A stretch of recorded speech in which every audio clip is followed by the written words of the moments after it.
So what is required, I think, is we should understand what are the skill sets which are required for those future jobs.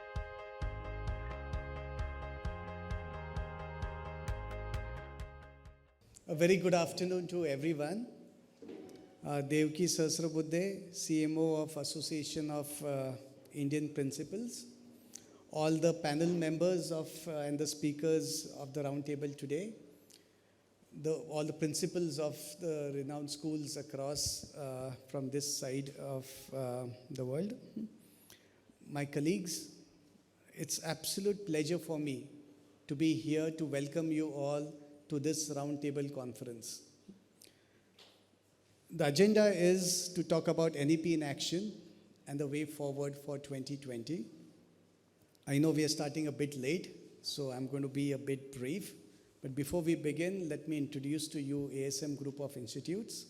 So we are a KG to PhD group, which was founded in 1983, starting with one small rented classroom. We have grown over 4 decades now to where we are. We have over 15 institutions, 8,000 students studying with us. And our focus mainly at ASM now is moving on use of technology and creating employable students. So even if we have courses with, say, the universities, we are adding value-added courses with them, and we have created certain systems to create employable students. So the idea is to give them the best from the industries as well as to give them the best from the universities. We have a big range of tie-ups, let it be with Harvard. We were the first business school in India to collaborate with Harvard Business School online. We are with IIM Bangalore as such.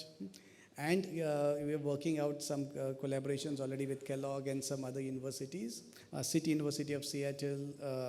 Then we have some universities in Prague as well as in Warsaw. We are working very closely with. But when we come to this topic of today, I think we are in a very difficult position as educators. The role of education is to prepare our students for the future. I would even say, okay, maybe jobs for the future, though I would love to see them become entrepreneurs also. And this is a big challenge for us. If you look at the way technology is evolving, the technology is disrupting the way businesses are done.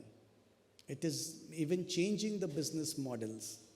And with this, what's going to happen? It is estimated that more than 60% of the jobs where our students will join do not exist even today. So how do you prepare a student for something which does not exist today? Our education system is yet struggling to keep pace with the industry. And now here we are talking about preparing them for the future. So I think that is the biggest challenge what educators are facing. So what is required, I think, is we should understand what are the skill sets which are required for those future jobs. Most of the things are going to be automated. We may find jobs where our students will have to work hand in hand with robots or with bots or AI. The same might happen for teachers as well. But that's the world we are entering into. And it's going to come to us faster than we can imagine. So the skills there would be the 21st century skills like critical thinking, problem solving, use of technology, adoption of technology, even having an innovative mindset, having the entrepreneurial mindset is what is going to be the key for the future. And there is a big challenge to teach these skills. If you talk of 21st century skills, they cannot be taught in a traditional way. And that is where the gap comes. Now this is where we actually founded NextgenInnov8. So this is a company which was founded by my son when he was 14 years old. He's just 16 now. And he saw this gap. Being an educator and getting a question from your son that, Papa, I think I should drop out of school because I think I'm wasting my time there. So it did raise a lot of questions to me that, exactly why he's saying that. And he had these exact kind of words which I used before. That when automation is going to come in, I need these skills, and the current system actually is killing those skills. We are making our students think inside the box, whereas the future will require them to think outside the building. So this is the kind of situation where we are in. NEP, I think, yes, it's a fantastic initiative. At least for the first time, we have something looked into education as a whole, right from KG to the PhD level. And it gives a lot of flexibility. So I think there have been a lot of talks on what NEP is, so I won't really go into the details of that. But what has happened over time is, I think, NEP is as abused and as understood and interpreted like the Constitution of India. Everyone has got his different views, everyone is interpreting it differently, and unfortunately now it's got into the political tangle as well. Though the intention may be good, there are a lot of challenges to NEP as well. Can we have a one-size-fits-all policy for a large country like India? Not really. So we'll have to see how we can get flexibility in that. When we talk of delivering a curriculum like this, are our systems ready for that? Do we have the technology ready for that? And most importantly, are our teachers ready to deliver that? There is a big change in mindset which is required, not only in the teachers, not only in the principals, but I'd say even the founders of schools, as well as parents. That is what is very, very important. And unless we get that right, I see very, very big challenges in implementation of NEP. The crux of NEP is going to be in how we implement it. And that, I think, is the biggest challenge. You are the people who are going to be playing the most important role in your particular schools for implementing it. And I think this is the reason why we came up with Devki and decided to have a deliberation on this important topic. And as she rightly said, that enough has been talked about NEP, but about the implementation and the challenges, very few things are there. And I think this is where the associations like the AIP are very, very important. You know, we need a common place where you principals can discuss your real issues, you can deliberate, you can share your best practices and as well as your concerns. And I think it is associations like AIP which should take up with the policymakers the concerns of the educationists. Many times it happens that as individuals, there are a lot of, I would say, issues or concerns when we want to voice our opinions about policy. But an organization like AIP can definitely take the lead and communicate those policy decisions to the people who matter. And I think platforms like this, events like this, are just exactly a catalyst for that. So the idea is not to make it a one-way conversation. You know, we want to hear from each of you really what you feel should be done, what are your concerns, what are you doing in terms of this particular topic, and then we can see how we can communicate this to the policymakers and disseminate this information with everyone. While we are moving ahead, there is something else what I would like to focus on is, unless we change our assessments, we won't be able to implement the NEP. Our rote learning methodology is something which we need to change. And it cannot come easily.